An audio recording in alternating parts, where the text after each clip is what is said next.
பாலியல் குற்றங்களில் ஈடுபடும் குற்றவாளிகள் 24 மணி நேரத்தில் கண்டறியப்பட்டு எஃப்ஐஆர் போடப்பட்டால் உடனடியாக தூக்கு தண்டனை விதிக்க வேண்டும் என தமாக தலைவர் ஜி.கே. வாசன் வலியுறுத்தியிருக்கிறார். மதுரையில் நடைபெற்ற கட்சியின் மூத்த மற்றும் அடிப்படை உறுப்பினர்களுக்கான அடையாள அட்டை வழங்கும் நிகழ்ச்சியில் ஜி.கே. வாசன் கலந்து கொண்டார். பிறகு செய்தியாளர்களை சந்தித்த அவர் டங்ஸ்டன் விவகாரத்தில் டெண்டர் அறிவித்த போது வேடிக்கை பார்த்துவிட்டு கடைசி நேரத்தில் தமிழக அரசு எதிர்ப்பது புரியாத புதிராக உள்ளதாக கூறினார்.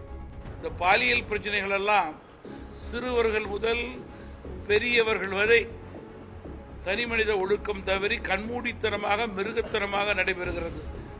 இது போன்ற சம்பவங்கள் பொறுத்தவரையிலே முதல் குற்றவாளி இவன்தான் என்று 24 மணி நேரத்தில் எஃப்ஐஆரிலே தெரிந்தது உறுதிப்படுத்தப்பட்டால் அவனுக்கு தூக்கு தண்டனை கொடுக்க வேண்டும். அப்பொழுதுதான் சமுதாயத்திலே இது போன்ற மிருகத்தனமான குற்றவாளிகளுக்கு ஒரு பயம் ஏற்படும்.